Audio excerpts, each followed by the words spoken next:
You are now entering Video Village, where the water is turning the gaze frog.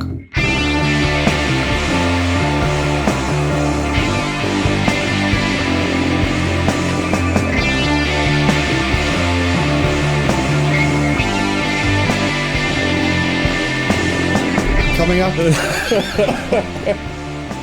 we review Twisters, The Jetty, MaXXXine, The Instigators, and Deadpool and Wolverine. Should we talk about Twisters to begin with? Why not? Okay, so it's an old-fashioned blockbuster. It's got that Spielberg scale and tone. It's got the It Happened One Night flirtation chip. Like the first one, but maybe more so, it's also a driving movie. Yeah. I think that gets left out a lot of conversations about this. Well, I watched Twister and Twisters back to back. Okay. And I don't know if that was a bad decision or not. Okay. Because there are differences between them. Obviously, Twisters is a 90s film. It has a different... Twister is a 90s film. It has a different atmosphere. Obviously, different characters, different... Like, there are definitely differences that are apparent between the two of them. But it's fundamentally like a similar experience, you know? It's... Twisters is more of Twister in certain ways. In certain ways, yes. Yeah. I'm not a fan of the title because it like subtly implies that it upstages the first one. Okay. But the original isn't called Twister because there's only one. Yeah, there are multiple Twisters. There's even a scene where there are multiple Twisters in the same... What's that? We've got twins. Yeah, exactly. Yeah. Like with Alien and Aliens, that makes complete sense. Yeah. This doesn't. Like, Twisters. It's solidly mounted by Lee Isaac Chung. So last episode we talked about Michael Sarnowski directing A Quiet Place. Okay. This is a similar trajectory of, you know, the bloke that did Minari, essentially. Oh, interesting. Yeah. That was his film before this. Yeah. The visual effects are pretty seamless. They do look like tornadoes. Yeah, it's the kind of thing you want from a blockbuster of this era. Yes, absolutely. Daisy Edgar-Jones is a likable lead. I know that Glenn Powell is playing an arsehole initially, anyway, but I did want to smack him a lot of the time. Yeah, I don't know where you and Glenn Powell are at the moment. You're in a weird place, you two. Why do you say that? Well, because I think when we were talking about Hitman, you were like, nah, you know? Yeah. And like, whenever he's come up... Oh, is he your boyfriend? No, I'm just saying, okay. Like, yeah, Glenn Powell seems to be... You're not there yet with Glenn Powell, are you? No, I'm not. I'm still not convinced by him. Okay. Because he's become the A-lister of the moment. That is a go-to guy for like, I want to do that old franchise. It feels like he's starting to kind of... Where Chris Pratt was around like Jurassic World time. Yeah. It feels like Glenn Powell's doing that now. Yes. Yeah. I think he's good in Top Gun Maverick playing that role. Yeah. I don't think he is an arsehole. I don't know anything about Glenn Powell, but his features lend themselves to playing those types of roles. Yeah. Yeah, I'm not convinced by him. And he is playing a dickhead in this, obviously. Yeah. Again, until he's not. Did you know that Javi's business partner, you know, the guy in the hat? Yeah. Is the new Superman? I did not know that, no. No, neither did I. Why didn't he just Superman the tornadoes? Exactly, it's Kansas. Like, that's his thing. And the black guy on Tyler's team is the lead singer of TV on the Radio. Do you know that? I didn't know that, no. Okay. Anyway, the cast in general is perfectly fine. I concede it may well be a generational thing, but there's just something different about the ensemble in the 90s. I mean, it's almost not fair, isn't it? You know, Philip Seymour Hoffman. Yeah, I know. Bill Paxton, Helen Hunt, Philip Seymour Hoffman, Alan Ruck, Jeremy Davis, Zach Grenier. Yeah. Yes, but also, like it's... yeah. It's just a different... like, they're perfectly good actors in this. Like, the quality of acting over the years has probably gotten better in general. But it's different in the night. Like, they just feel more... It's hard to explain. Like, you can't imagine a Philip Seymour Hoffman arising now. The closest thing we have is Paul Walter Hauser. Yeah. He's not as good as Hoffman, but that's the closest thing. Like, all the new people that are good, that we like, they're still attractive young people. Okay, I see what you mean. I don't know. I mean, it's not just because of, like, the quality of the actors in the first film. In the first film, they were just people that, like, were into that shit. You know? Do you know what I think it is as well? It's probably a result of age. They feel more like adults. Yeah. Before. Yeah. They don't now. Yeah, these they feel like young people in this film. And they are, I think. But they're probably around the same age. They're meant to be probably around the same age as they are in Twister. No. I mean, I don't know. I could be completely wrong there. I refuse to believe that Glenn Powell is roughly the same age as Philip Seymour Hoffman was supposed to be in. Oh, that's an interesting one, because I would say he's the one that is definitely meant to be younger. Okay. Right? Bill Paxton and Helen Hunt could conceivably, they're like older. Okay. Philip Seymour Hoffman's meant to be like a young... Oh, is he? Right? Okay. I don't know. I mean, this is a young Philip Seymour Hoffman. It's 96. Anyway. Yeah. No, it's weird. But yeah, I mean, like, yeah, in the first one, that group of adults, as you put it. Yes. Yeah, I think they had some, like... There was some financial security riding on them successfully measuring the twister. But yeah, really, it's just a group of people that are just really into that shit. Like, they're like friends hanging out, almost. And this, like, he's a YouTuber. And yeah, he's a YouTuber, and the guy that she's working for runs a business. And it's all, like, very businessy, the way that they're handling it. Glenn Powell's probably about 40. Okay. But it's just different. 40's different than what it used to be. Really, like in the last episode, we talked about that with Thelma. Yeah. Aging is not what it used to be. No. Anyway, I found the opening scene exciting. Also has Kiernan Shipka, actually, who's in Longlegs. Oh, really? Okay. Yeah. I have to confess, my interest gradually dwindled.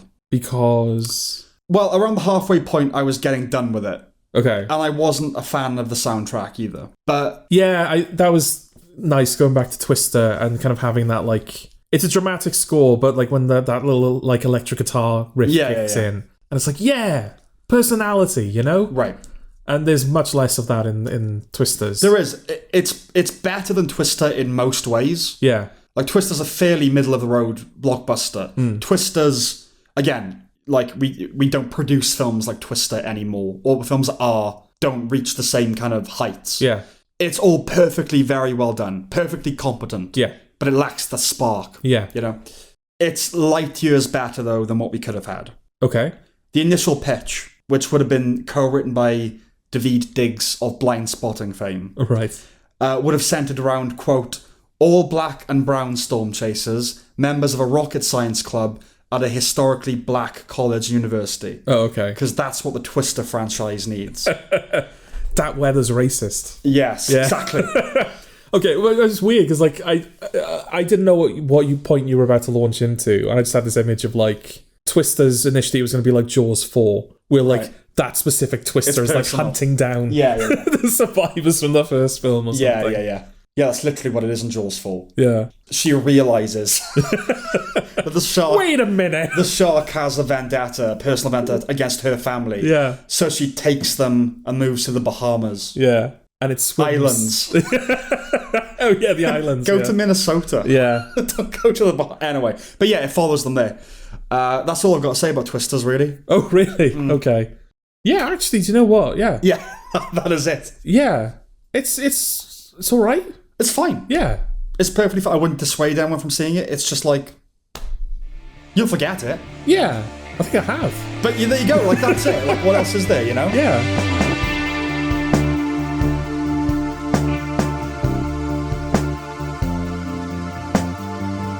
All right, The Jetty. I can relax. Oh, yeah. You that well-deserved break. After, the 8 minutes we've been recording? Yeah. I see what you're trying to do. What am I trying to do? Pulling the wool over the audience's eyes when it comes to production. No, you've told them now. No, I already kind of messed up in a way, because I keep alluding to things that happened a week ago. Oh, right, okay. Oh, well, then it's all on you then. Yeah, we just recorded the first one. Yeah. That can happen. That's not, like, shocking, you know? That's why it was sarcastic. Well, all right then. The Jetty. Yes.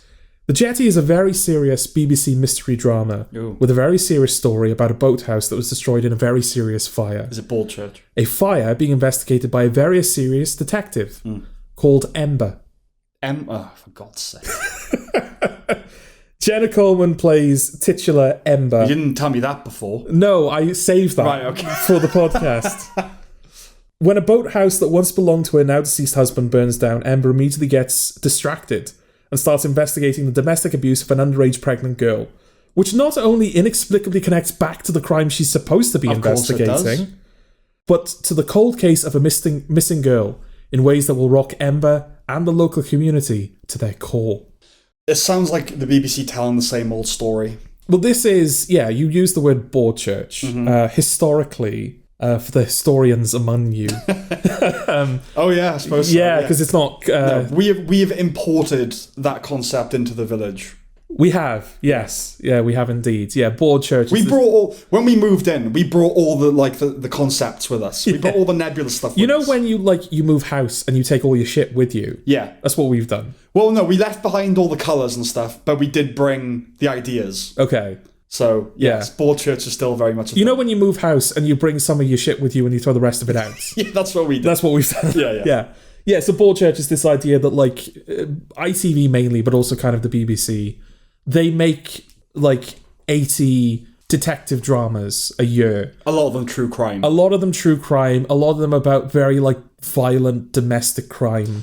And a lot of it kind of nominally, anyway, regionally specific. Yes, exactly, yeah. And they're always very dull, visually, all of the kind of life and colour is sucked out of them. Yeah. They last, 2 or 3 episodes. Mm-hmm. And they usually intended to be like a vehicle for...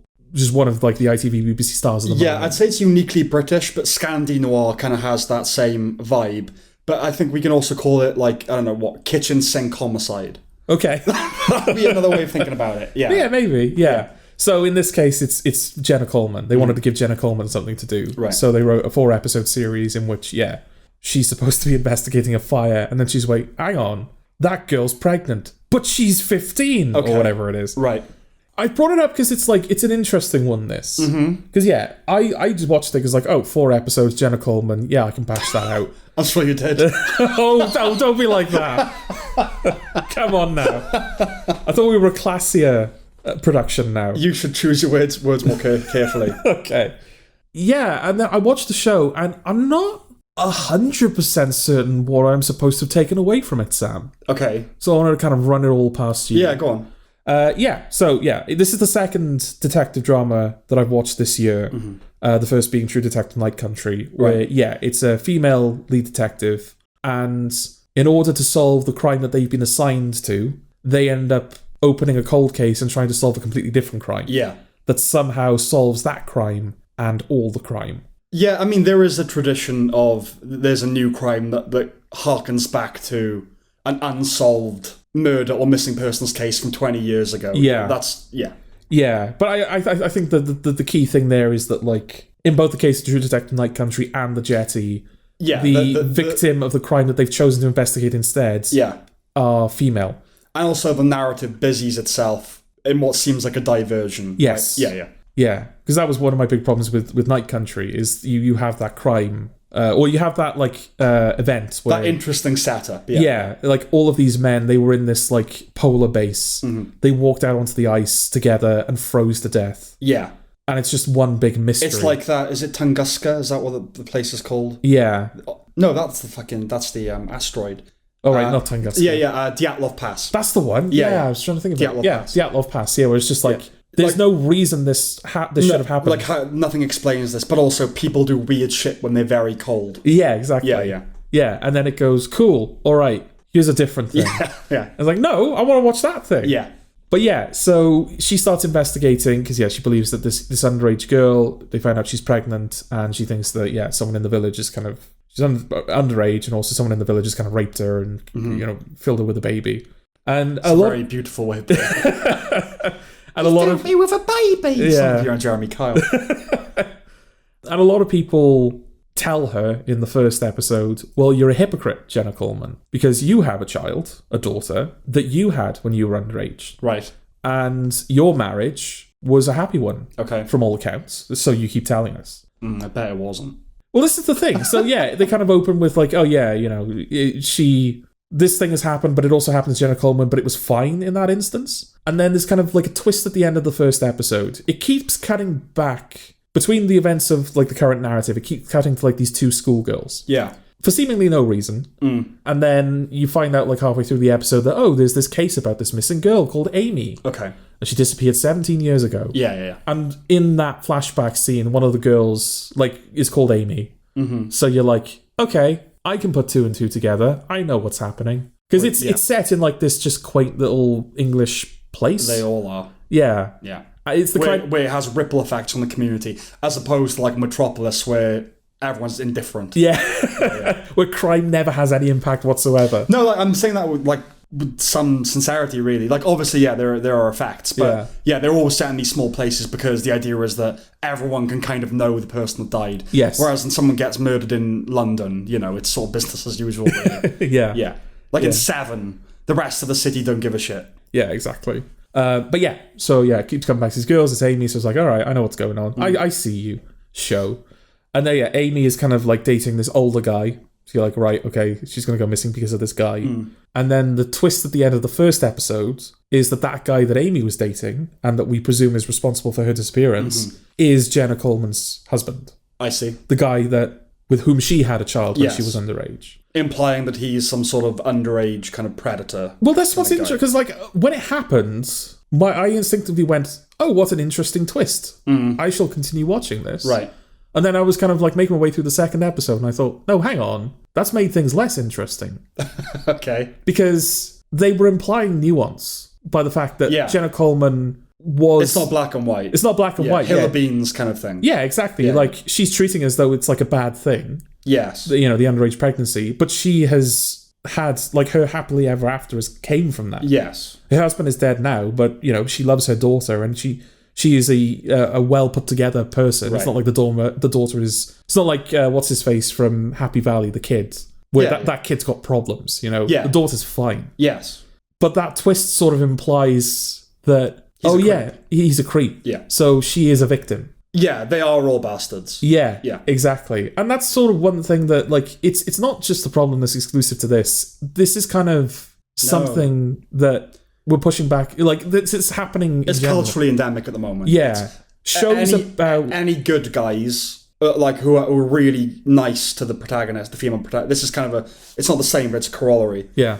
They will turn out to be shits that were they were just being nice. It's sort of the same thing that runs generally through relationships now, in person, but where it's like the good guys become a cliche, or nice guys become a cliche, where that's just as kind of predatory as just a full-blown rapist, where was it love bombing? You're just being nice so that you can get... It's like, okay, what's acceptable anymore? I don't know. Yeah. Everyone's vilified. Yeah, no behaviour is acceptable. Yeah. Well, I mean, that's worth keeping in mind because that's very relevant to the end of the show. And I'm going to be spoiling it because that's kind of... I kind of have to say what I want to say about it.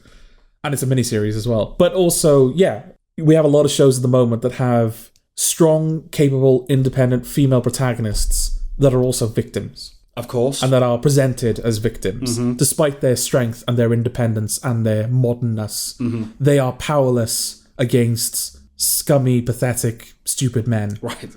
Which is something that, because there's also a podcaster, because it's a show about crime, therefore there has to be a true crime podcaster now. She's there, she's black, get used to it. And, there's a moment where... No? Oh, you're not going to get used to it? I suppose I will. Okay. She confronts one of the horrible men that live in that town. What she does is she goes... dark, darling. So she kind of goes onto his property. Yep. And she's like, fucking tell me what happened about this girl that disappeared. And he's like, fuck off, you're on my property. I like him. Yeah. So Jenna Coleman sees this exchange. Yeah. Because she's trying to befriend the podcaster so that she can kind of share information with her. Right. So she extracts the podcaster from the property and kind of sits her down in the car and she's like, basically it's a good thing that I stopped you because he might have ended up clocking you. Right. And she's like, oh, and that would have been my fault, would it? And there's an air of oh yeah, she's kind of right. Okay. But she was trespassing. Yeah. She was trespassing and she was aggravating the guy. Yeah, he seemed like an unpleasant bloke. Yeah. But she was trespassing and she was aggravating. But she was angry about the fact that if he'd lashed out at her, it would have been her fault.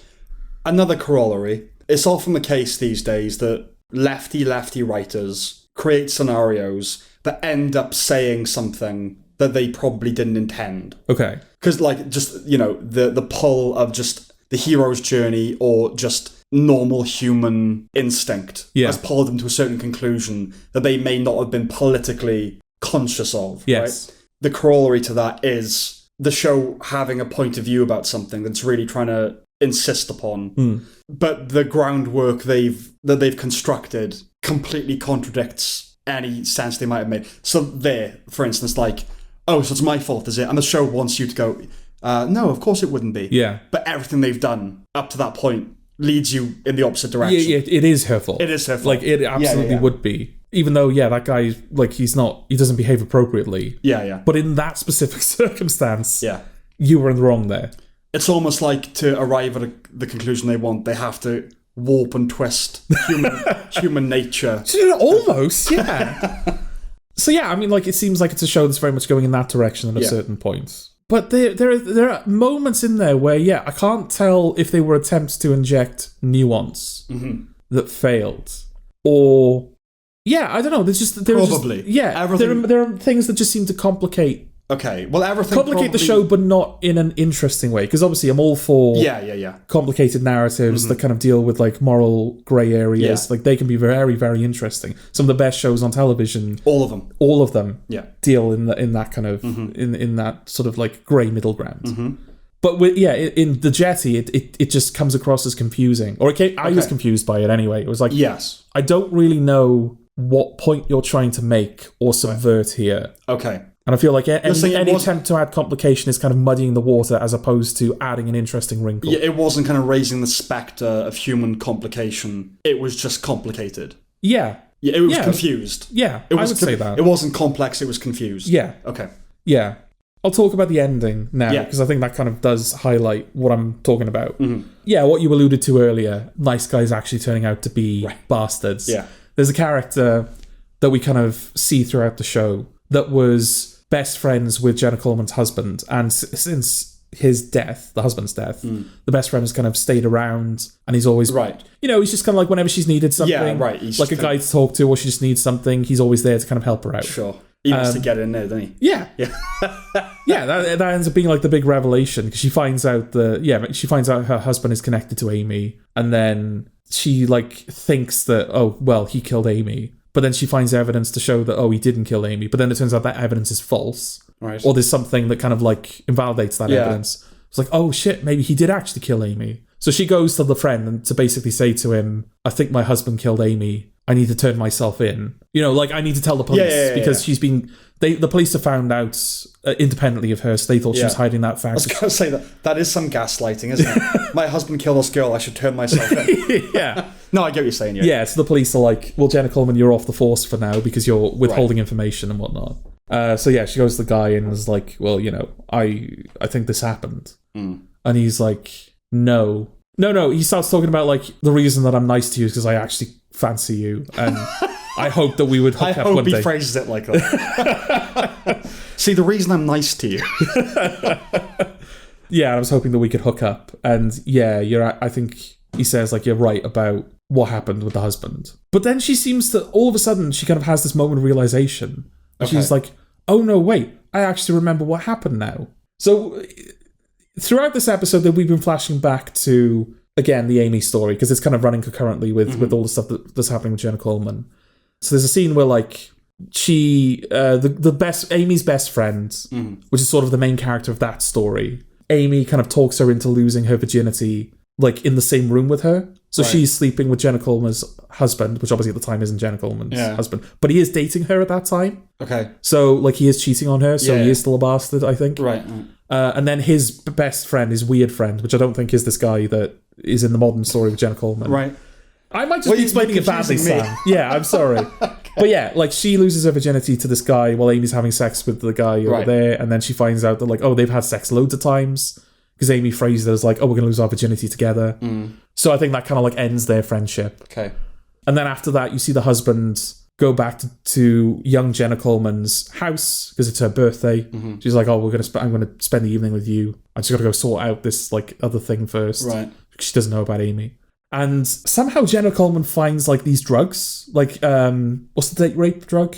Rohypnol. Yeah, she finds Rohypnol in like his pocket. Right. And he's like, "Oh, happy birthday." Because like he obviously didn't expect her to find it. Yeah. So he's like, "Oh, they're actually for you. Happy birthday." And she's like, "Oh, cool." Immediately takes the Rohypnol. Right. To which he's like, "Okay, cool, all right." Right. So she goes out and has a drink, and she's at the party, and the husband calls her to pick her up. So she, like, on Rehypnol, is in the car, like, driving to go get the husband. The husband's in, like, the passenger seat. And she runs over Amy. Right. Without realizing it. Okay. So the whole show is, like, building up to, it's Jenna Coleman investigating, like, oh, who killed Amy? Yeah. Turns out she killed Amy. Well, I could have guessed that as well. Could you? Her or the husband. It would have been her. Well, that's the thing. The show is very much leaning towards it's the husband. Yeah. So I guess you should probably, like, anyone that's watched television before should probably be going, well, it can't be the husband because that would be such an unsatisfying conclusion. Yes. Well, with these things, like the killer, it's either the husband or something. Yeah. It's either a character that serves no apparent purpose, like a husband, like Olivia Colman's husband in Boredchurch. Yeah. In Broadchurch. In Broadchurch, is my go-to because he doesn't really do much. He's just kind of flavour to it. Yeah. So they're the ones that did it. Or it's the person investigating it. That's just like an old kind of unreliable narrator trope, you know. But this isn't the case of Jenna Coleman was hiding the fact and then it came out. No, she realizes. Forgot. Yeah. Like the Rehypnol made her forget. Yes. That she like ran over. Yeah, I don't know enough about Rehypnol to know how it works now. All I know about Rehypnol is that people are given it, then they pass out. Yeah. So obviously, smaller doses probably do other things. But I don't know what it does to memory and all that kind of thing. Yeah. So that's the situation. Is like it turns out that the husband didn't kill Amy. Yeah. And in fact, he and the best friend that fancies Jenna Coleman in the future. Yeah. They buried Amy under the boathouse so that Jenna Coleman would never go to prison for it, which is why the boathouse was burnt down in the beginning, because ownership was being exchanged. Right, okay. And the best friend burnt it down. The best friend burnt it down to hide the evidence. Okay. Yeah, that's how it connects back. Okay. Yeah, so it turns out the husband's actually all right because he protected Jenna Coleman, even though he was cheating on Jenna Coleman, and also he gave her the Rehypnol that made her so divorced from her faculties that she ran over a person. He didn't drug her, to be fair. No, he didn't directly drug her. Yeah. She drugged herself. Yeah, he provided drugs, which she took. Yeah. No, it sounds like the show is saying, you're meant to think it's the husband. It's actually her, twist on a twist kind of thing. Yeah. But that there is a toxicity in their relationship that, like, she may not have been aware of. And that all men that date, like, younger women like that probably are predatory and they're shagging it. I don't know. Like, I haven't seen it. Well, yeah. So, because the follow-up to that scene is the friend renders Jenna Coleman unconscious. With Rehypnol? No, just like with... Chokes her or something? Yeah, I think so. Right, okay. Because she's like, well, now I'm going to turn myself into the police. She's like, well, I killed a person, I better tell everyone. Yeah. And he's like, no, because stop. Yeah. No. Yeah, so he renders her unconscious, and then when she regains consciousness, she's at the end of the jetty. And he has, like, covered her in petrol. Okay. And, like, covered the jetty in petrol. She's at the end of the jetty out on the water. Yeah. He's at the end of the jetty on land. Yeah, working away from her. Yeah. Like, the whole jetty's dosed in petrol. He doses himself in petrol. Right. And he's like, I'm going to kill us both now. Right. So the truth never comes out. So he sets himself on fire. Okay. And the fire obviously spreads down the jetty. Right. To Jenna Coleman, who just jumps in the water and is completely safe from the fire. Well, yeah. Yeah. Because I guess the idea is that, like, oh, you can't escape Jenna Coleman because you'll have to get past me. Yeah. But yeah, she just jumps in the water and she's fine. It feels like the pyro equivalent of a Bond villain speech. I'm going to give you ample time now. Yeah. To escape the situation. Yeah, exactly. Okay. So that happens. So then she meets with, because earlier in the episode she connects with the friend, Amy's friend from the other story, who's obviously now like a grown woman. Yeah. Never spoken about the Amy thing before because it's very sensitive for her. Mm-hmm. But also, I think she's generally been traumatized by men. Of course she has. Yeah. Because after Jenna Coleman escapes that situation, she goes to meet with the friend, and the friend's like, God, now I found out that this guy killed Amy. Is there no man that we're safe from? Mm-hmm. And that's like paraphrased. It's not exactly what she says, but it's like close enough. Yeah. And then Jenna Coleman says to her, oh, actually, it turns out I killed Amy. And the friend's response is, well, then you better lie to the police. Female solidarity. Yeah, genuinely. The sisterhood. Yeah, genuinely, that's what it seems to be. Because as soon as she finds out that she killed, it's like, well, you can't turn yourself in. Right. Whereas when it turned out it was this guy, she was like, oh yeah, like make sure he fucking burns. Yeah. So, well, they're like that, aren't they? The show ends with Jenna Coleman in like an interview, like a police interview room, and she lies to the police. She says that the friend that burnt himself alive, he killed Amy. Right. And the final scene, and these scenes are happening like back to back. These are within like minutes of each other. Like the whole thing is like minutes long. It ends with Jenna Coleman and her mother, who's been a character in the show, but is obviously not important enough for me to have brought up. Okay. And the daughter. I would have thought she did it then. But okay, go on. Yeah. Yeah. Yeah, because the mother's whole thing is that she's very like she was totally fine with the fact that there was a much older guy dating her daughter. And Jenna Coleman seems to hate her for that. Even though... Yeah, I know. Because it's like, well, you weren't a proper mum. You were just Okay, whatever.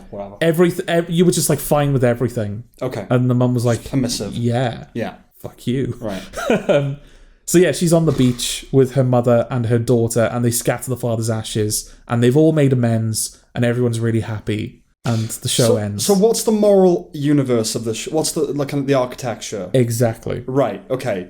So she did it. Yeah. Well, okay. So I think the important question is her lying to the police and the cover up. Yeah. You're telling me the show is treating that as the right thing to do. The show is in that situation for such a short amount of time. Okay. I don't really know I don't really know. No, you don't know. But did you infer any kind of judgmentalism around it? No, because okay. The scene preceding that is Amy's friend saying to Jenna Coleman, "You can't turn yourself in for this." Yeah.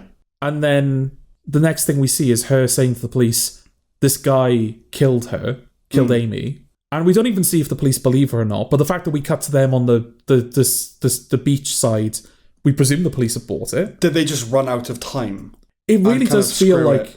Fuck it. Yeah, because that's the kind of... I know it's the kind of revelation that typically comes at the end of a show. Yeah.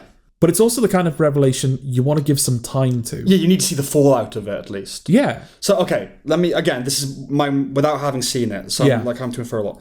So...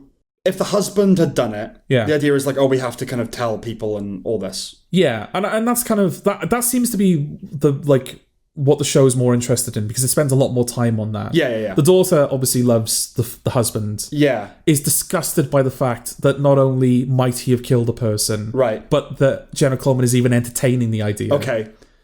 Right. But then it turns out he didn't. She did. Yeah. The husband kind of protected her from the consequences of it. Yeah.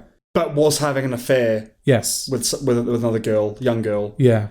And was also kind of a douchebag as well, anyway, in general. And the best friend covered it up.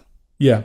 And has since but has forgotten. Well, no, he didn't forget that it happened. He forgot that Jenna Coleman did it, I think. Okay, whatever. A convenient forgetting. Yeah. Okay. And in the intervening years, he's just kind of harboured a crush on her. Yeah. Right. And so he's a bastard for that. Yes. For loving someone. Well, okay, for kind of, I guess, not being transparent about it, or at least that wasn't wrong, but when she was going to reveal it, what he did was wrong. How he responded was wrong. Yeah. Right, because he didn't want to go to jail. Yeah. So it's okay, therefore, to lay the blame at his feet because he did a bad thing. He tried to kill her. Right, fine. But why should she be protected from the consequences of what she did? Is it because the husband is the monster for having given her the Rohypnol? I don't think the show... I don't think... You don't think the show thinks the show thinks that he's a monster. And the kid loves the dad. Yeah. She has fond memories. Are her memories, as things become uncovered, does she start to question their relationship? Only in the sense of... In the broad sense, she starts to think, oh, maybe it wasn't appropriate. Right. But like she says to her daughter, like, at one point, you weren't an accident. We planned to have you. Okay, so it sounds like there's some nuance in the form of the husband is kind of vindicated. Not vindicated, you know, he's, what's the word I'm looking for here? Exonerated. Exonerated. Yeah. The husband's exonerated and kind of their marriage maybe was a good thing. Yeah. But he also cheated on her. Yeah. So he's like a complex human being. But I don't think Jenna Coleman ever... Oh no, she does find out because she finds out that like Amy was... And then it ends with... But I don't think... She never seems to wrestle with the fact... Okay. That he cheated on her. I don't think she does anyway. Okay. And then it ends with the 3 generations of women scattering the ashes of the father.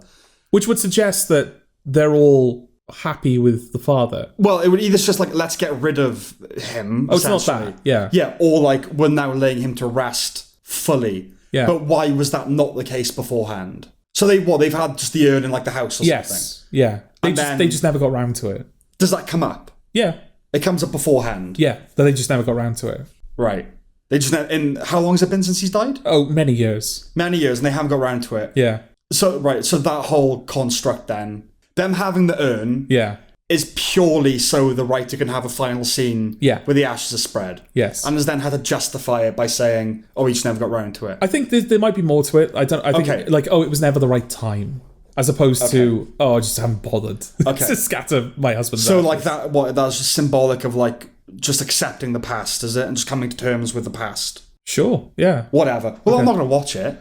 Yeah, that's the thing. It's not a show that I would recommend. Yeah. But it's a show that... It's confused you. Yeah, I kind of wish you knew more about it so you could hopefully explain it to me. Thing is, it might be interesting if we did it on this podcast, but it's not interesting enough outside of the podcast. No. For me to watch it and then kind of give you my 2 cents. Yeah, absolutely. And it's not like we never return to anything, have we? The idea that this is the first thing we're going to return to. Yeah, I mean, that's the thing. Like, as far as these Boredchurch shows go, it's very typical of that. Yeah. But it wasn't... I didn't struggle to watch it. Okay. It's probably helped by the fact it's only 4 episodes. Yeah. But, like, Jenna Coleman... She has a natural rhythm to her voice that is well suited to delivering dialogue. Okay.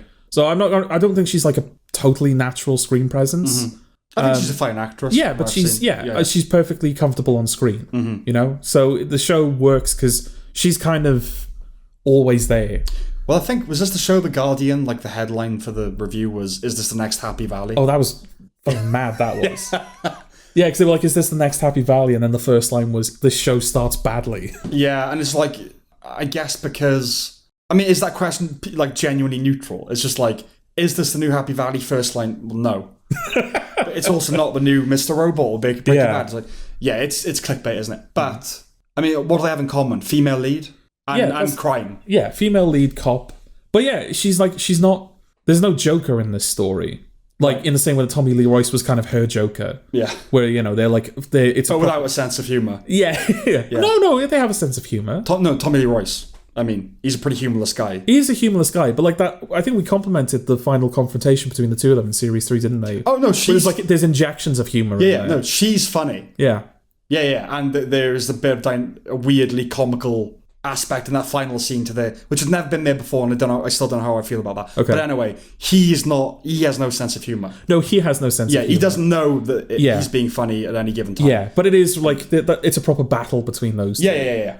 Jenna Coleman has no villain in that respect. Right. She's like butting up against. And... the past. It's not as well plotted as Happy Valley. Well, there's no use in comparing it. Happy Valley is pretty much the best British show of last like 10 years or something, right? Yeah. Failing. So maybe it's just that. Maybe it's like, is this like the new best show? No. Therefore, we'll name Happy Valley. Yeah. No, it's not. Okay. Is that it for the Jetty? Yeah, I think so. I don't recommend it because that's the thing. If you're British, you've seen this kind of thing 1,000 times before. Yeah. It just like I said, there were just complications in the way the story was unfolding. Mm-hmm. That came across more as confusion. Yeah, and I think because of that, it's kind of stuck in my memory more, which is why I wanted to bring it up. Okay. But yeah, I wouldn't recommend it generally. Also, I think the things that attract audiences to things like this, because we lap it up, this kind of stuff. That's why they keep making it. Yeah. People lap it up. But they really love true crime stuff. Yes. And so anything they're going to get out of this, and also the fact that it's true, ostensibly, they're going to watch that stuff instead. So it feels like this doesn't really offer much. No. Yeah. Okay.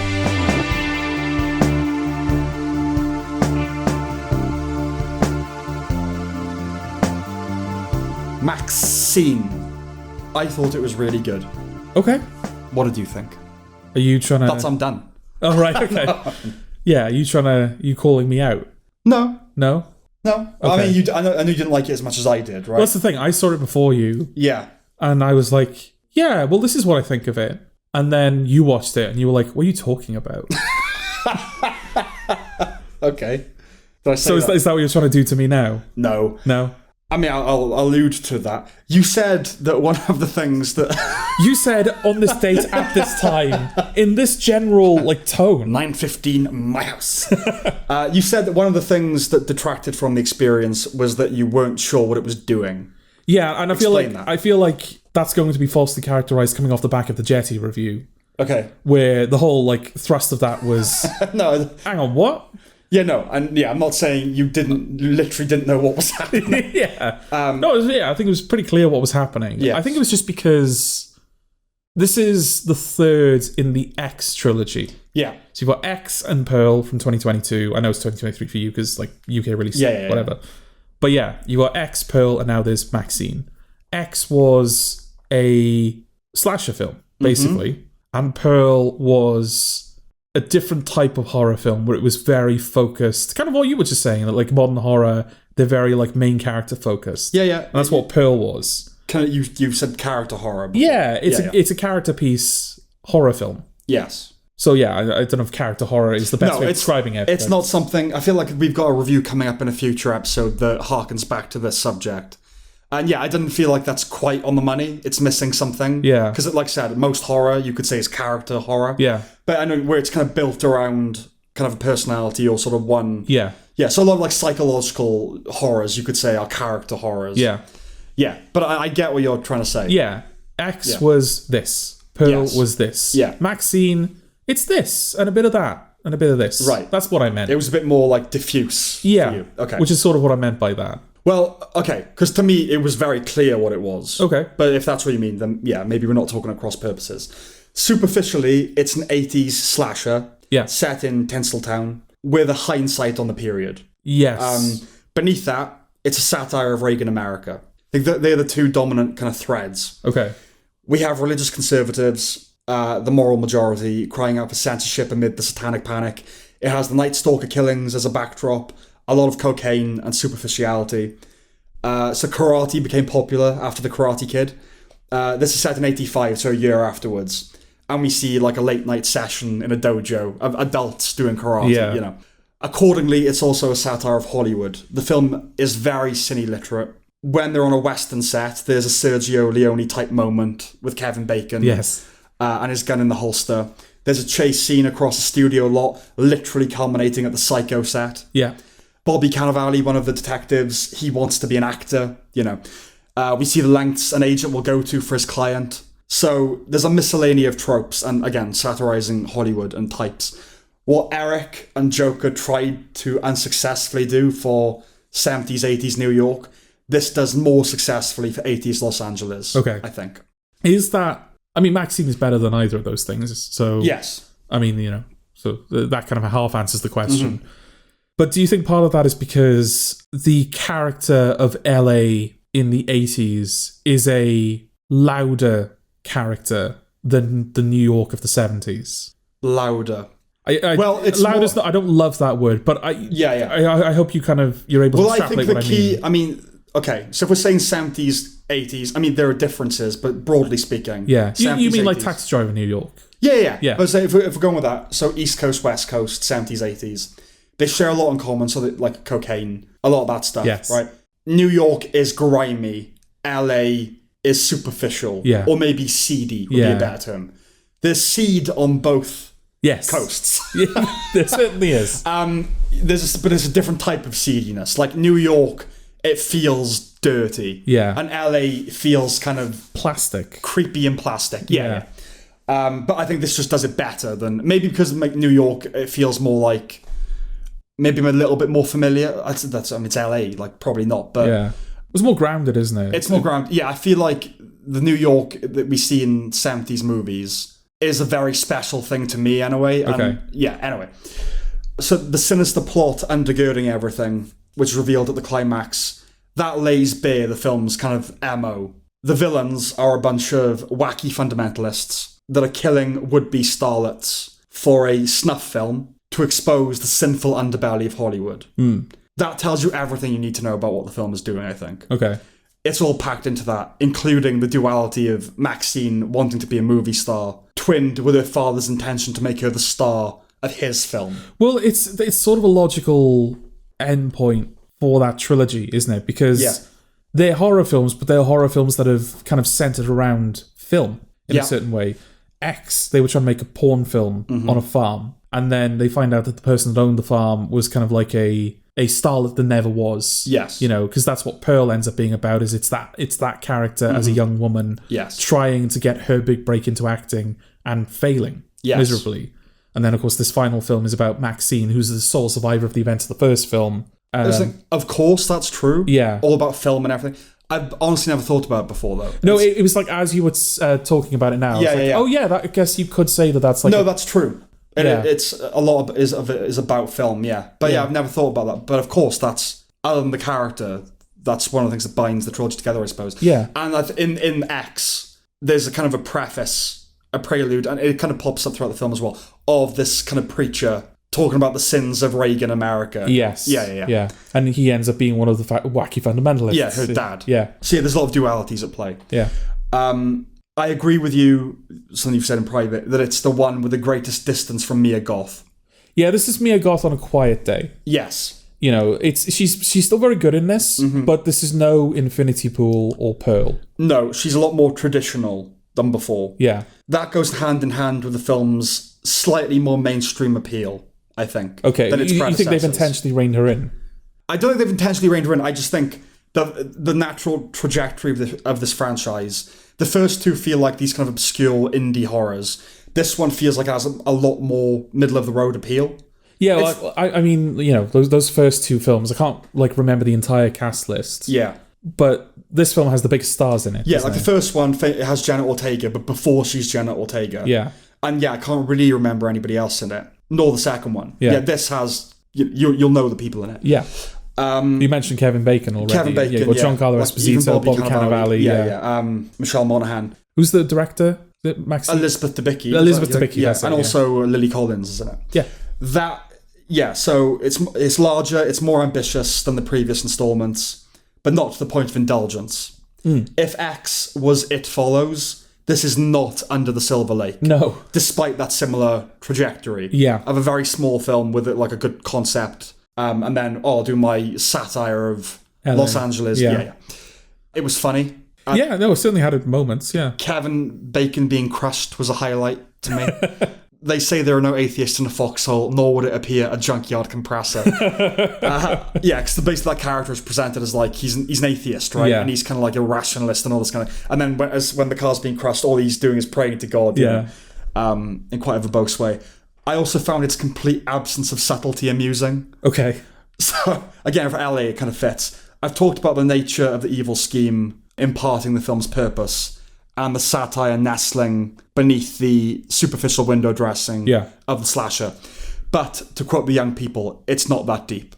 The final shot of the film crystallizes how it's ominosity. Okay. The camera tracks back from a close-up of MaXXXine's decapitated movie head. Yeah. Across the studio lot, up to the Hollywood sign, which has been replaced with MaXXXine, up through the skies and the atmosphere, into space, where we gaze upon the twinkling stars. Not subtle. No. And I like that about it. Okay. It's no, on the nose. Yeah. Betty Davis Eyes by Kim Carnes plays the film out. Do you know that song? Of course, yeah, you do. Yeah. And that sealed the deal for me.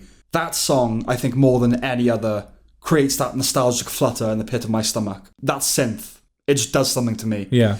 She sings about New York snow, and I think the song was used in an advert for Nice and Easy hair dye when we were kids. Maybe that's where I first heard it. Yeah, it probably was, yeah. It makes me think of my grandparents' house and going to New York and falling in love with friends and wanting to go to the set and, again, New York snow and all that when I was a kid. Anyway, all to say the fact that I approved of its use says a lot about my opinion of the film.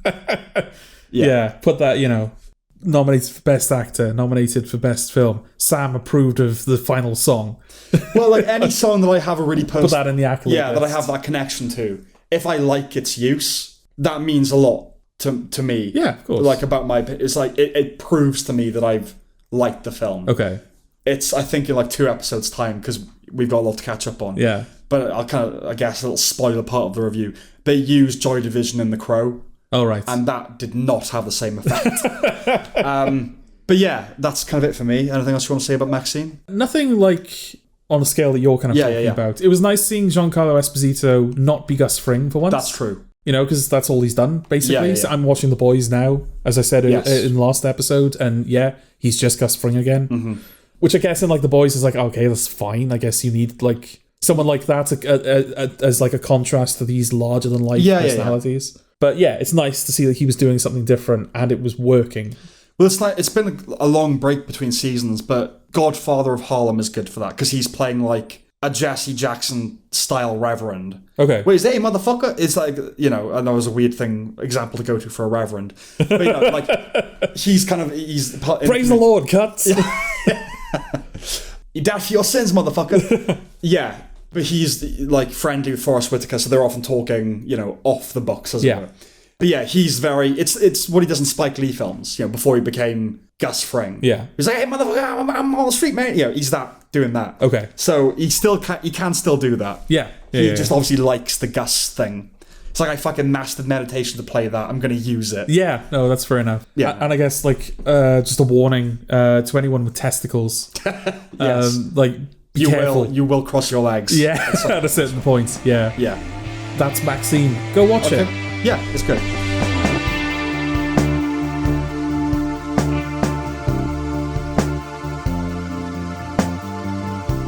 The Instigators. Yeah. So Matt Damon and Casey Affleck lead a cast of big names through the events of The Instigators, a heist film gone wrong. Whoops, sorry, I meant to say a film about a heist gone wrong. Or did I? Thoughts, Sam? Yes, okay, so it is a caper about a botched heist. So not the most original premise going in. Okay. And there's nothing original about the execution either. Okay. The film adds a dash of analyse this to the mix. That's kind of its USP. What are you referring to there? So, it's about Affleck and Damon. It's this botched heist, and they end up taking Damon's therapist along with them. Okay. Played by Hong Chow. Yeah. And obviously, analyse this it's a mafioso who's gone to a therapist. Ah, right. Okay. So that it's kind of that flavour. Before or after The Sopranos? I believe it came out. I think analyse this. It's 98 or 99. Oh, right. Okay. I think 99. So The Sopranos pilot had been filmed 2 years earlier. Okay. So yeah, they were kind of a bit bummed when that happened.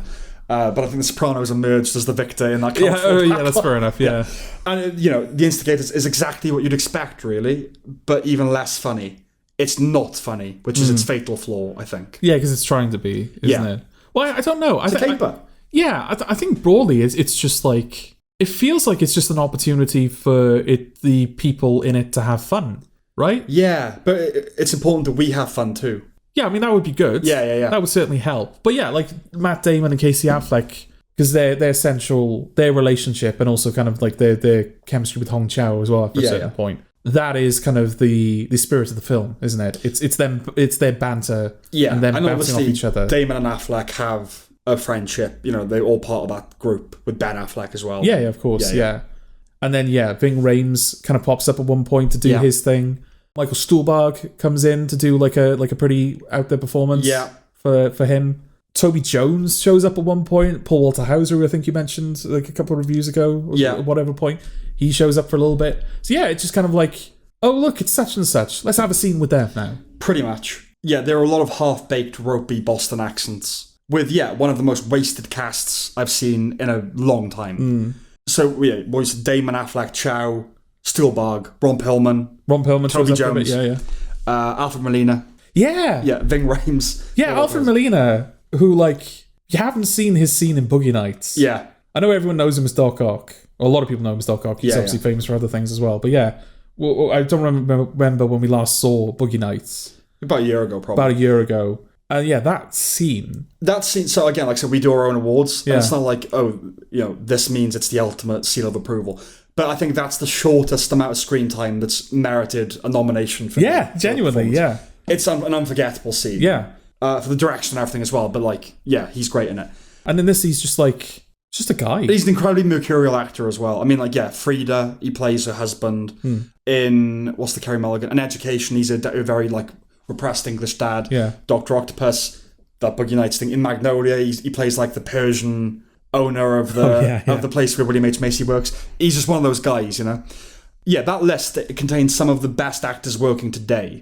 Hauser isn't in the same league, but his star is nonetheless on the rise. So it's kind of an odd choice of a role for him. Maybe they were just looking for like, oh, let's get someone new in here. Let's get some fresh blood in. Maybe. You know?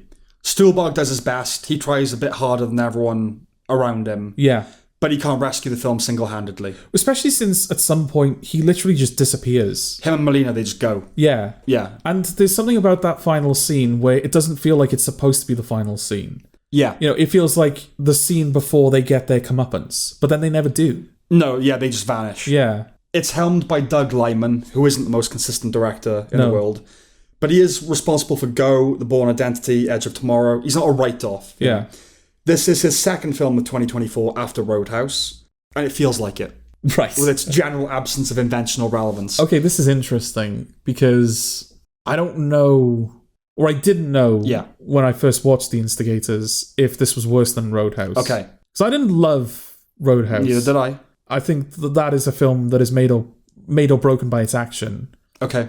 Because, like, what are you watching Roadhouse for if not the action? You know? Like a Roadhouse remake in particular. Yes. And a lot of that action felt very artificial to me. Like, the camera work just didn't feel... It felt like a fake camera, somehow. Okay. This will come up definitely in a couple of episodes, because there's a film I won't bother talking about now. But I think a lot of modern action, it's going for the John Wick, The Raid, Nobody thing. Yeah. And that, I'm not saying you are saying this, but to me, that does not a good action film make. No. I'm okay with a more conventionally filmed action film. It doesn't have to be impressive action. Yeah. I don't need that. You know what I mean? No, but that was my point. It just needs to be exciting. Yeah, that was my point, is that it felt like the film was trying to be too ambitious with its action. I would agree with that. And so you had all of this, like, camera work that was borderline uncanny. Because it was trying to feel more dynamic than it was capable of being. Fair enough. You're not saying that you wanted it to be like Nobody or The Raid. Oh God, no. No, I'm saying is that, like, there were... Yeah. It should have been okay with not doing that. It should have been okay with keeping it kind of smaller. Yeah. Yeah. Okay. Yeah, because I don't feel like it was trying to disguise its action. No. But there were times where the camera work... That's the kind of camera work you'd use if you were trying to disguise your action. Okay. Yeah, but it just feels like this was churned out. Yeah. Roadhouse was far from perfect. But The Instigators, and I'll go back to this comparison again, it is the good dinosaur, to me, the good dinosaur to Roadhouse's Inside Out. Not to say that Roadhouse is of equivalent quality to Inside Out. No, but I would agree with you that Roadhouse seems like the one that got the most attention. It definitely got more attention, and I think it is the superior film. Okay. I didn't find anything to really enjoy about The Instigators. There were things I liked about Roadhouse. Okay. And I'm going to remember Roadhouse. I'm not going to remember The Instigators. Yeah.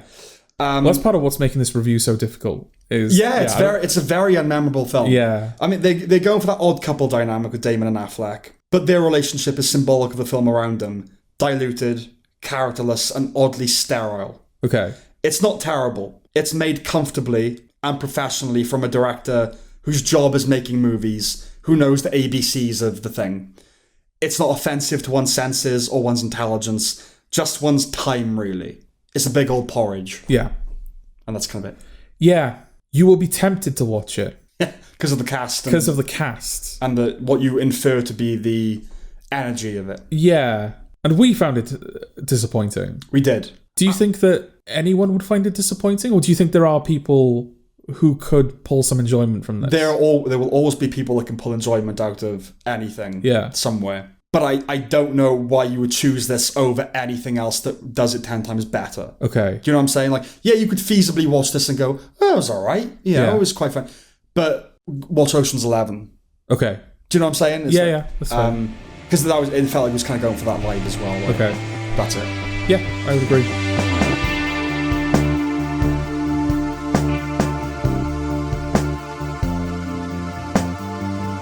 Okay, and Deadpool and Wolverine. Right. Yes. Okay. Ryan Reynolds is Marmite, isn't he? You're asking the wrong person. Well, you can hate him. That's part of the Marmite. Yeah, you don't even want to admit that people like him, is what you're saying. I don't understand why people like... Well, no, that's not fair. I guess I do see like how people could convince themselves that he's not a bad thing. Well, here's the thing. He is good in Buried. Okay. Buried. And Mississippi Grind as well. But would it be fair to say that he's not doing that and has not done that for quite some time? Like, since Mississippi Grind is 20... Yeah, I suppose. Since Deadpool, he's been Deadpool. No, that's fair. That's fair. But I like him in those two things, so I'm going to say he's Diet Marmite. Okay. No, that would suggest that he's less divisive. Because it's diet, so like it's diluted, his divisiveness. Yeah, because I'm saying that I actually do like him in those things, whereas it's not like 100% hatred. It's qualified hatred. Okay. Because, I don't like him now. Okay, well, yeah, okay. Fine. All right. Yeah, we needn't plunge too deeply into that one, but I promise it makes sense. All right. But yeah, they are, as you say, pre-Deadpool. So let's go through some of the films he's made, capitalizing on the Deadpool momentum. Yes. The Hitman's Bodyguard. Okay. Detective Pikachu. Uh-huh. Six Underground. Mm-hmm. Free Guy. Yeah. Red Notice. Mm-hmm. The Adam Project. Yes. Bullet Train. Indeed. And If. So yeah, he kind of sucks. And, a man that could do anything, really, after Deadpool. Yeah. After the first Deadpool. And those are the things he's chosen to do. Yes. And they're all rubbish. For all the ostensible irreverence of this franchise, the film is reverent of Marvel. Well, I have problems. Not just with this film. I have problems with the Deadpool franchise in general. Yeah. I think I've alluded to them before, but given that we've kind of started from a clean slate, Well, it's like Russian dollars, isn't it? There's a problem with this film, the franchise, Marvel, and cinema. Yes. It just keeps expanding outwards. Yeah, exactly. And if we really want to go, if we really want to be a bit spicy, being, I suppose. Everything outside of that. You know what? Being? It's not all that. It's not all that. It's not all Diet that. Marmite. Yeah. Yeah, I mean, I'm not familiar with Deadpool as a character. I never read the comics. I don't know what, like, the ideal Deadpool thing is supposed to be. No, you're a different kind of geek. Yeah. Yeah. Yeah. Yeah. I'm not a pathetic one. Oh, no, you're worse. Okay. I didn't believe what I was saying, but I was just curious to see your reaction. Okay. Oh, I put comic books... And it hurt me, Sam. I put comic books like a thumb above Dungeons and Dragons, but it is above it. Right. Okay. Yeah, I'm not familiar with the comics. I am familiar with the Deadpool video game, which I think was 2013. Okay, I'm not familiar with that either. And that seemed to do Deadpool quite well, from what little I understood of that character. Mm-hmm. I think I said before, like, one of the first things you can do in that game is one of the first things that happens is Deadpool has a conversation with his own voice actor. Yeah, sure. And then there's like a moment where like he goes to the toilet and obviously like a black bar kind of covers his junk, and he goes, whoa, hang on a minute, and then he picks up the black bar, like makes it 10 times larger and then puts it back. Right, he's like, that's better. Right.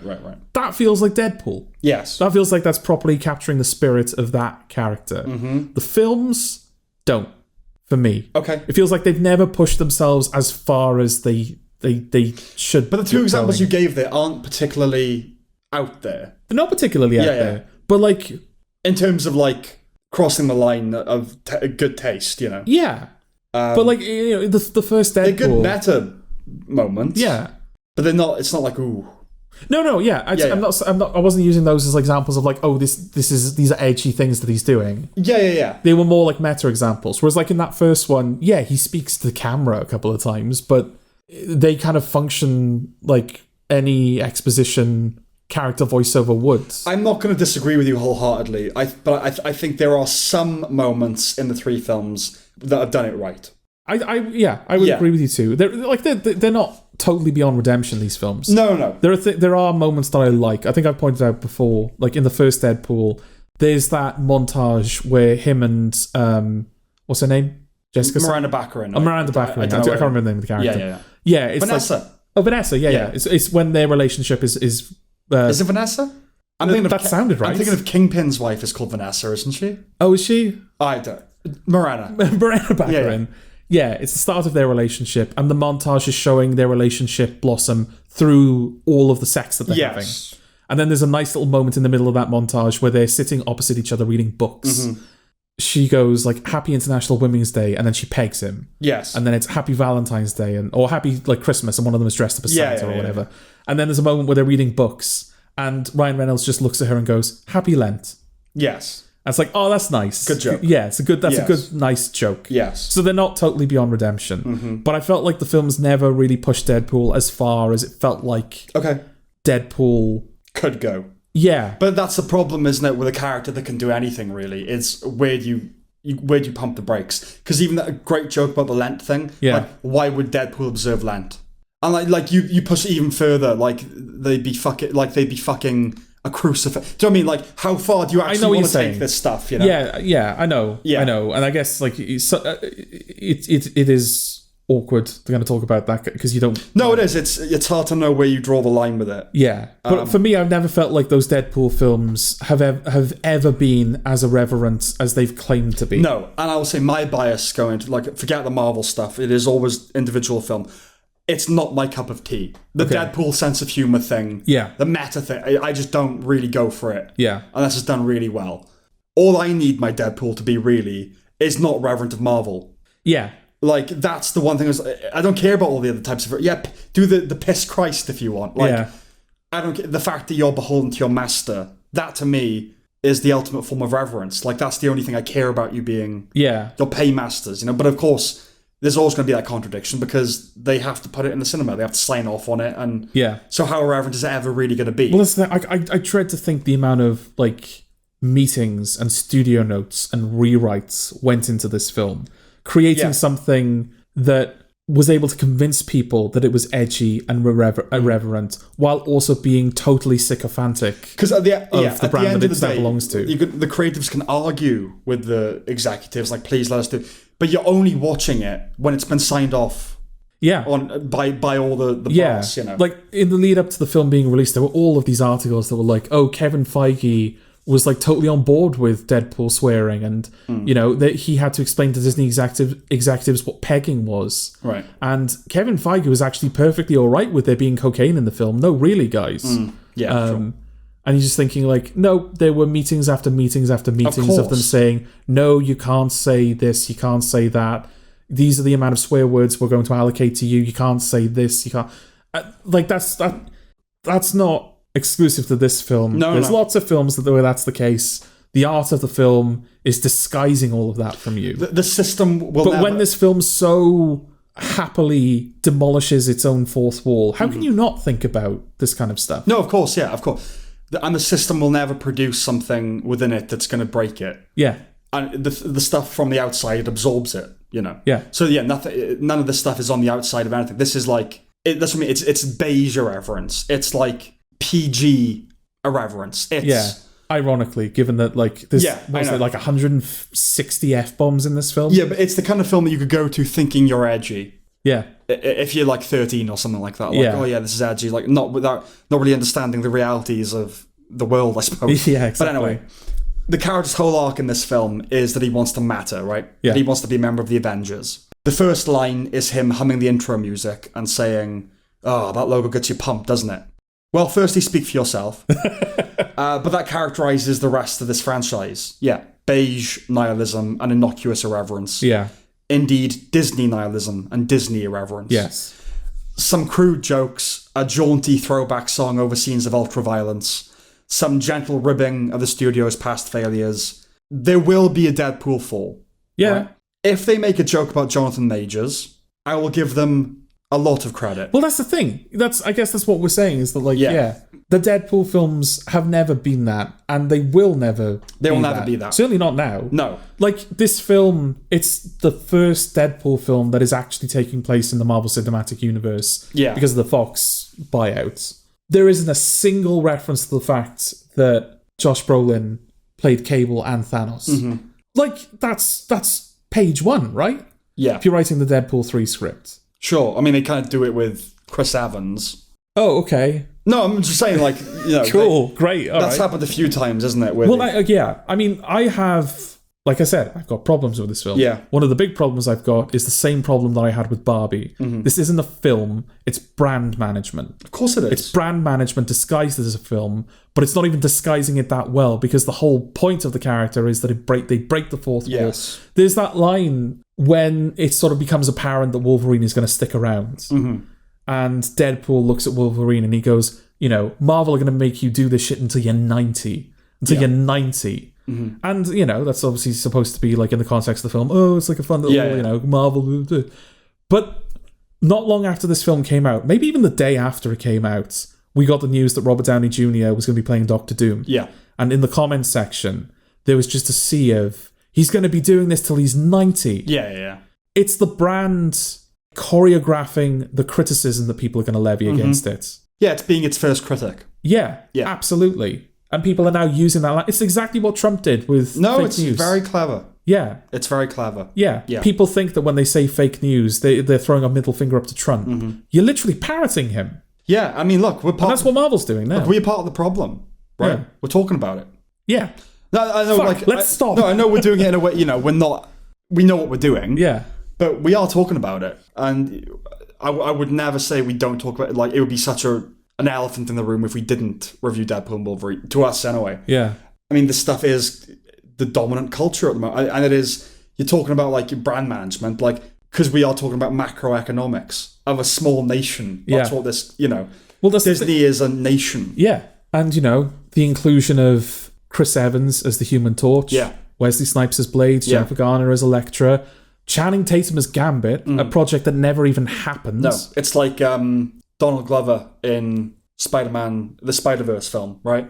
Well, more so than that, it's like Nicolas Cage in The Flash. Sure. That Superman film that was just a pitch. Yes. Like, it never went anywhere, and yet it's referenced in The Flash. That was a pitch. Like, the Donald Glover thing is purely the internet, right? Like, we'd love it if Donald Glover played Spider-Man. Yeah, that in is. Community, he's playing... Yeah. That is, definitely. Yeah. But yeah, it's like they're bringing in these characters, and it's like, oh, isn't it nice that they're kind of giving these characters an opportunity? No, they're testing the waters to see if there's any interest in another Elektra film. Right. Or seeing Wesley Snipes as Blade again. Yeah, again, I say this, I think, every time we talk about Marvel. Don't fool yourself into thinking there's a plan. No. There is no plan. Yeah. I know Disney has become a new religion, but Kevin Feige is not God. There is no plan. Your faith is based... It's a house of cards. Yeah. Right? It's like those cults that you see we see in The Leftovers that predict the end of the world and it doesn't happen. And just over time, you're going to get colony collapse. Yeah. Right? People will leave. People will get disenchanted. I guess the pull of Disney so far it's been so intoxicating to people that they can't let go. Anyway, all to say, true irreverence would be not having a post-credit scene and making a film that was good that stood on its own. Yeah. It reminds me of a Stuart Lee bit where he gets his guitar to sing and he says, and the audience he says, right, a discomfort has come over the audience now. He says, arguably this is even more awkward than when I said I wanted Richard Hammond to die or whatever. Yeah. He said, I found the last taboo in comedy is doing something sincerely and well. I feel like that's true across the board. Yeah. Just because Deadpool points out gratuitous cameos along with every other gratuity, it doesn't make them any less gratuitous. Nope. Even though the film's mission to some extent is to lambast the multiverse, it's engorged on the cake it's already had. Well, this film couldn't happen if not for the multiverse. No, exactly. All of the stuff that happens is stuff that's been previously introduced in not just other films, but like TV shows. Yeah. This film doesn't happen. Yeah, exactly. Otherwise, It's emblematic of the terminal illness at the heart of the MCU, that there are absolutely no consequences. With the multiverse, they've given themselves license for total inconsistency. On top of that, in She-Hulk, she breaks out of the TV show to take issue with the writers. Yeah. That spirit, of course, runs through this film too, implying that within the reality and logic of the MCU, there is a fourth wall to break. Well, this is the thing now, isn't it? Like you said, there's now two characters in this continuity that are aware that this whole continuity is a construct. If we're to take that seriously. But how can you not? If there's a pattern emerging. Exactly. So, on top of the infinite leeway afforded by the multiverse, if fans don't like something, or a project is abandoned, or a meme develops around an actor playing a certain character, they can implement it all, failures included, into the broth. Yeah. That call and response is part of the canon now. Market research is plot. Yeah. Now, it's not art. No. It's a karaoke singer taking requests mixed with an Amdram theatre troupe where the same actors play different roles, mixed with the ending of 8 Mile, but without the wit and poignancy. They think if they draw first blood, it will blunt the blades of critics. Right. It won't. Not our blades, anyway. Is it canon now that Johnny Storm has been killed? Who the fuck knows? Right. Because that's the thing. Logan is still canon. Yes. But he's there. I can see him. If Logan is canon, then all of the X-Men films are canon. Yeah. It's part of the same continuity. Yeah. How did you feel about that? Because I know it's played off as a big joke. They kind of open the film saying like, okay, so you're all wondering, are we going to honour the death of Logan in Logan? And the big punchline is, no, we're not. I'm literally going to dig up his corpse and use his body to like kill all of these guys. I am very good at partitioning experience in that way. Okay. Nothing in this film would have affected anything about any other film that I like. Okay. Because when I watch Logan, I'm not going to be thinking about Deadpool and Wolverine. No. I'm just going to be thinking about Logan. Yeah, but that's the thing. Even though it's not the same Logan. Yeah. Logan did die at the end of Logan. That death still holds. Yes. It still has meaning. Mm-hmm. The last time we ever see that character is when Deadpool is using his bones to slaughter these guys. There is like a continuation of that continuity. If I care about buying into what they want me to care about, which is the fact that it's canon, I don't. Okay. I care about Logan as a film. Yeah. Do you know what I mean? So I understand what you're saying. I think that is maybe I'm in a minority there. I think it's a problem for a lot of people. Like, dude, you just literally like pissed on that grape. Yeah. I view Logan as just this datum, just this object. It begins and it ends, and that's it. Yeah. If you have a semblance of brain power and a shred of critical integrity, questions like, is that the actual Johnny Storm from 2005's Fantastic Four, is what you leave the film with. Yeah. They're the questions you have, even as you don't care about the answers. As a fan of the Bryan Singer X-Men films, there was some anticipation in discovering who they would cast as the new X-Men once Disney acquired the rights. Yeah. But there's no need for that now. Nope. If they don't want to. Yeah. If they do, they will. Hugh Jackman is Wolverine. Whoever played Pyro in this. Kelsey Grammer is Beast. For as long as they want that. Yeah. Until they don't, and then they'll change it. Yeah. Until they're 90. Yeah. See, fucking... And we will be expected to care deeply and give them our money. Yeah. All the while. Did Nova kill Doctor Strange? I don't care, Sam. Stop asking me these questions. But that's the perverse thing about it, isn't it? It could have been any Doctor Strange. That's the beauty. Yeah, it could be Johnny Storm. It could be a completely different Johnny Storm. It doesn't matter. You choose your own. Exactly. You decide how stupid this plot is. Yeah, it's like buffet creativity. Buffet creativity. Yeah. You make your own meal. You know. Oh right, okay. Yeah. Everything in this franchise is so disparate now. I have no idea who's still around. Even I know Doctor Strange is not dead. But is Cumberbatch still in the MCU? He's got 3 eyes now, doesn't he? Oh, yeah. Is Hulk? Is Thor? Well, Red Hulk is. Aren't you excited for Red Hulk? I don't even know what that is, really. Be excited for Red Hulk, Sam. What is it? Harrison Ford's playing the Hulk, but he's red. What? Harrison Ford playing the Hulk? Yeah. What's this? But he's red. What is this? With the new Captain America film. Oh, that's Harrison Ford's playing Hulk. But Red Hulk. I thought, right, okay. He's like I'm not going to ask. It's not Mark Ruffalo's Hulk. No. It's a different Hulk, but he's red. But I thought he was playing General Ross or something. Yeah. He is, but there's also the Hulk. But I think General Ross is now a Hulk. Whatever.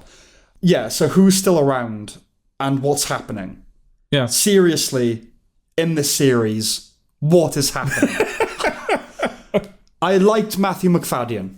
Okay. I did find him quite funny. Okay. But is that because you like Matthew McFadden? I mean, I love him in Succession. Yeah. But I mean, that's it. You know what I mean? I'm not saying he's not good in anything else, but like that's Matthew McFadden to me. Was he doing British in this? Just doing his normal accent? Yeah, why not? I think he was, wasn't he? Okay. And that's just funny. All right. A British accent in that way is fun. Walk with me. Yeah, I think he was. Yeah, right. And there were other things at which I smiled or snickered despite myself. I'm not going to shut myself off from the experience with a frown and a rejection of all joy because I detest the overall architecture on principle. We do have to give things their due. Okay. This was a private thought that needn't be expressed at all, but fuck it. Okay. Why not? Daphne Keane is hot now. Right. And... dare you continue? No, I'm just saying. I mean, she's 19, I think, or 20.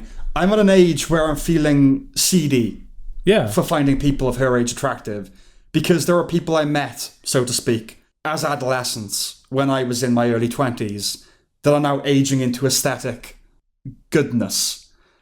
I'm only 29, and it's a truth universally acknowledged that blokes in their 80s will find 18-year-old girls attractive. But I'm still a little bit uncomfortable with it, but I don't know if I should be. So again, I needn't have brought that up at all, but I wanted to, because it was something that occurred to me when I watched it. Yeah, well, I guess part of that's because, like, in Logan, which is what we know her from, she was a kid in Logan. That's right, I met her, as it were, when she was a kid. Yeah. So, just thought I'd raise that. Right, okay. It ends on a very earnest note, with Deadpool saying Sometimes the people we save, they save us right back. Mawkish stuff even for a normal film that isn't apparently trying to break every rule. Yeah. And during the credits, they play Green Day's Time of Your Life while showing behind-the-scenes footage of better X-Men films. The song's a cliche, I know, at which we can conceivably snigger. But it's become a cliche because it does genuinely conjure something in listeners. If you were alive for the first X-Men films, it is an invitation to disregard your opinion of Deadpool and Wolverine. Yeah. As you bittersweetly reflect on your relationship to cinema, on the passage of time, on regrets, on lost love and lost innocence and dreams that never came to pass. It's the height of manipulation. Yes. It's not a total train wreck. It's much better than the second installment. Ooh. Oh, it's at least better. We can quibble over much, but it's better. Okay. The second one didn't have McFadden. I mean, that's carried this one for me. It did, but it had... what did it have? Yeah, nothing. It didn't. It had Josh Brolin's kid, nothing. Yeah. He wasn't, like, charismatic. Domino? The kid from... Don't remember that. What's that? Yeah, she's like one of the new superhero who plays her. Can't remember who plays her. I honestly don't even remember what you're talking about. It's a black actress. Her superhero power is luck. So her action scenes are built around, like, what are they called? Like Ruth Goldberg machine, like logic. Rube Goldberg machine, like logic. Yeah. Where she's a car's about to hit her, but then a street lamp will fall, which will trigger a thing, which will trigger a thing, which will trigger a thing that will save her. Well, I honestly don't remember any of what you just said. So. All right. No, I honestly don't. Like, I remember that Cable was in it. Yeah, he was in it. And they tried, in the aftermath of Hunt for the Wilder People, they tried to make that kid a thing that never really panned out. That's true. That's kind of all I remember about that. Yeah, no sign of that kid in this film. No. And I can't claim to have walked away angry from Deadpool and Wolverine. It's just a big whatever to me. I came away feeling dirty. Okay, no, I didn't go away feeling dirty. Okay. No. But you know yourself. Know thyself. There's no real reason to feel dirty walking away from it. No, this is what we do. No, I don't feel dirty because, I indulged in something that I shouldn't have. Right. I felt dirty because it's dirty, the film. You know? It's not dirty. Yeah, there's things about it that are dirty. It's not. It's like I said. There are problems with this whole thing. Yeah. Big problems. Yeah. Cultural problems. Yeah, that's what I meant by dirty. Tectonic cultural issues. Yeah. But I mean, the whole thing's designed for it not to feel dirty. But I suppose perversely that can have that effect. Yeah. I don't know. For me. I didn't walk away feeling dirty because I thought it was okay. Right. It was an okay thing, even as I despised the overall thing. Yeah. But I'm not going to lie and say, I hated it. I didn't hate it. Yeah, I mean, that's the thing. It's got that kind of like... And I know you don't hate it as well. I think you're weird if you hate it. Just because it is designed explicitly for you not to hate it. Yeah. And you can then say, that is why I hate it. But you're being contrarian for the sake of being... Right. Like, it's like a cake saying, no, you've made this, so it's delicious. I'm not going to enjoy the taste of this. Like, the cake is still delicious. No, but you can resent the cake. Oh, yeah, and I resent it. Yeah. But it's not inedible. No, it's very edible. Yes. And that's the problem, isn't it? I know, it's a weird thing. Yeah. But I'm not going to lie and say that the cake wasn't delicious. Not that this was delicious. Yeah. It just didn't taste awful. Okay. Yeah. Yeah, I don't know. I didn't enjoy it at all. There was nothing about it that you liked.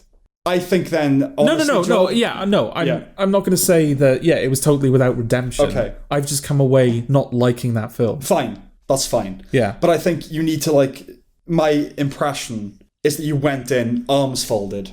Right, come on then. Yeah, but... And sometimes you can't help I went into The Force Awakens arms folded, and I was... The Force Awakens? Yeah. Why? Because it was Star Wars. Right. It was the seventh Star Wars film at a time where culture was desperate for another Star Wars film. It was too big to fail. Right. And I wanted it to fail. And then I watched it and I went, oh, you know what? Let him have it. That's all right, that film. That's interesting. Yeah. Okay. I mean, and this was I feel that way about Star Wars now, not in 2015. Yeah, well, that's the thing. Yeah, in 2015, it's like, Star Wars. Right. This is going to be the biggest thing ever. And I hate that I already know it's going to be the biggest thing ever. Okay. So you just the resentment of success. Yeah. Of other people's success. Yeah. And then I watched it. I went, I don't resent it anymore. Okay, fine. And this was Deadpool's chance to have that effect on me. And it was worse. It made it worse. Well, I think that's silly. Okay. I think, we are going in with certain, Yeah. opinions. Yeah. I don't know, to say it made everything worse. It at worst, it met my expectations. Right. Like, everything I've said about, like, irreverence, for like, it's not really irreverent. But that was exactly what I thought it was going to be. Well, I knew it wasn't going to break the mold. Yeah, but that's part of the problem, isn't it? Is that it is what I thought it was going to be. And it shouldn't. It should have... It should have been better. It should have been better than that. But it didn't disappoint you, did it?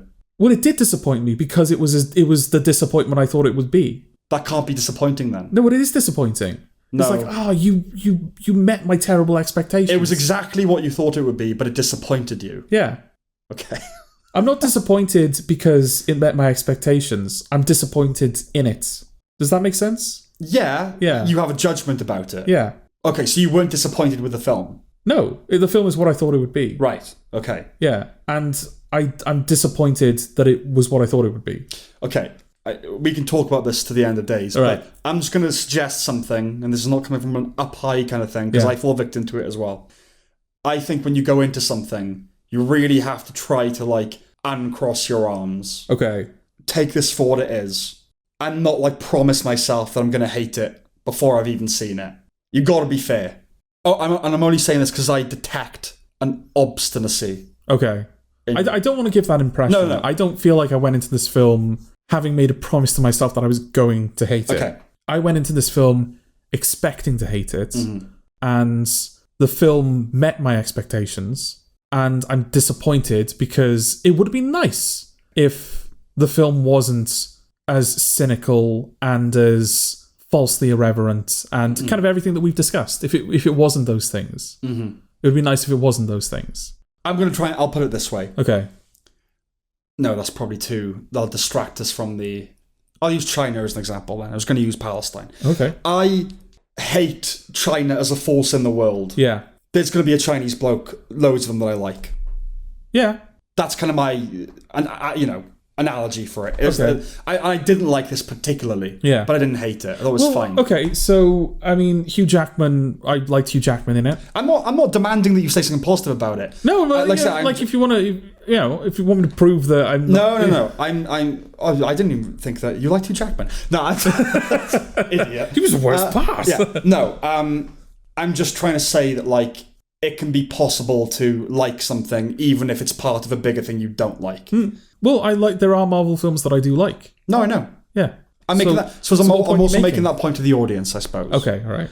Well, that's it, right? You got anything else? There's like a bit at the end where you see multiple Deadpools. Yeah. And one of the Deadpools is called Welshpool. Yes. Yeah, he's got played by one of the Wrexham players. Yeah, played by one of the Wrexham players, and he's just got like the Welsh flag on his chest armour. They should have called him Deadpool. Just saying. They don't know that much about Wales. Well, then what are they fucking doing here, Sam? Well, appropriating, Jordan. Yeah. Oh, is that how they feel? Yeah, he should have been called Deadpool, and if you don't know enough, well, he's not called anything. He's only called. He's called Welshpool in the credits. Oh, in the credits. Okay, yeah. Fine. Okay. He should have been called Deadpool. I'm just saying. Deadpool. And if they'd taken the time to actually speak or Pontypool. No, Deadpool. Pontypool. No, because dead. I get it, Jordan. Yeah, just saying. But I think the joke is good enough that you shouldn't be trying to upstage me. Okay, I just like Pontypool as a person. I guess the only thing that did genuinely surprise me, I was not expecting Wesley Snipes to say the word retarded. Okay, no, I wasn't expecting that. Yeah. Do you know, apparently, because we're watching the English teacher, aren't we? English teacher at the moment. Yeah. And there's a thing in that where they go, oh, apparently that word's coming back now. It's okay again now. I feel like they do. Yeah, they say so that. So the kids have started saying it again. Yeah. Yeah, because they like, the teachers are kind of complaining about the fact that, like, oh, the students aren't as woke as they used to be. Well, they don't seem to be as woke as they used to be, because they're actually things that they say they don't believe in, they're actually like all right with. Right. And yeah, they say like, oh, the R word seems to be making its way back in. Yeah. But yeah, as far as I was concerned, it was still a cancelled word. And if there was any like film company that was going to respect that, it was Disney. Oh yeah. So the fact that Wesley Snipes just says the word retarded as a punchline, the punchline being he misheard Deadpool. But it is that. I was like, oh, okay, that's actually like, you know, it's not an edgy moment, but it's beyond what I was expecting from the film. That's a grasp for edge, do you think? Which we all, you know. I mean, yeah, but I'm surprised that they made that grasp. That's right. But it's interesting, isn't it? Because it's like, there are two phenomena here. One, it's surprising, because, you just don't expect it. Yeah. And like, ooh, that is kind of over the line. Yeah. Equally, it's like someone misunderstanding what edginess is. It's like, be edgy. Okay, nigger. Yeah. It's like, okay, yeah, that's, I guess, shocking, but like, it's without substance. Yeah. Do you know what I mean? It's like someone misunderstanding being edgy. Yes. And whilst kind of being edgy, it's a weird little mix. I know what you're saying. Yeah. Yeah, but no, I agree. Yeah. Okay, so yes, that was like the one moment where I was like, oh, okay, film. You had me there. Okay. And some of the action is like fine. Yeah. You know, that action sequence where they're fighting in the car, it's like, oh, that's okay, that's all right, that's decently choreographed. But yeah, I think people have made have said this, like, none of these people can die. No, of course. You know, it's not even a case of, oh, well, we're in the multiverse, so even if you kill this version of Hugh Jackman, you just bring another Hugh Jackman in its place, as indeed this film does with Logan. Yeah. The whole, like, their superpowers is that they literally can't die. Yeah. And so at the end of the film, when Matthew McFadden is like, you'll die, and then they don't die, it's like, well, why even fucking bother pretending that those are the stakes? And also, of course they're not going to die. Yeah. Like, Logan, I mean, like, that's, like, you know, that's outside the MCU kind of, I mean, I know now it's not, but when it was made, it was. I think they might have said this is the last Wolverine film beforehand. They probably did. Okay.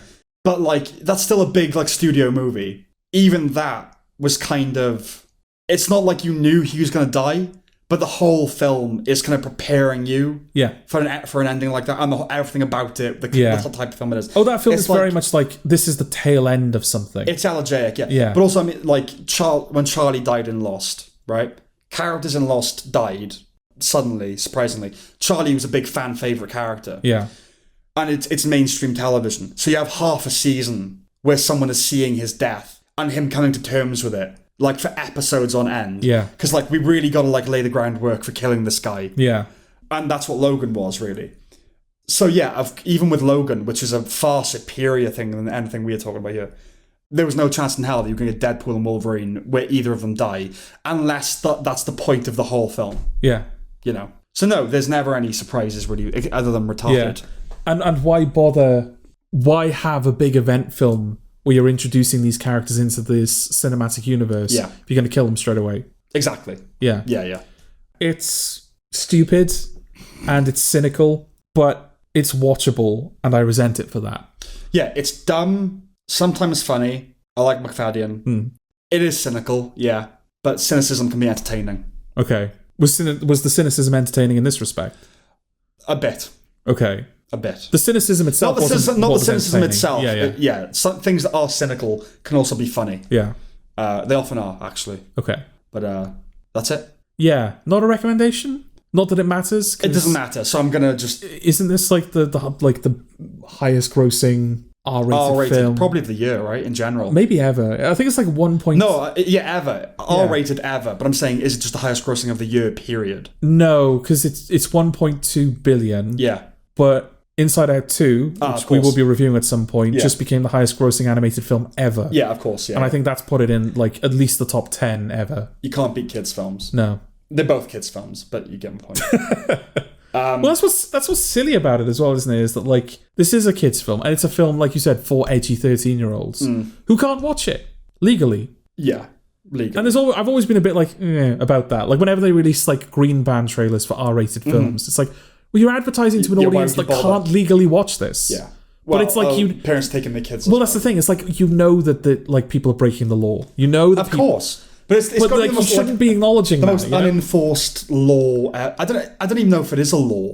Well, no, like if you guidelines. I don't know if it's you can't like legally buy. Yeah, but like no, if you go to the cinema to watch an 18 film and you're not 18, they're not going to let you in. You're not going to get arrested if you sneak into an 18 film unless you haven't paid for it. Well, you know what I mean. Anyway, no, I know what you mean. I'm just saying, like, yeah, it's not illegal.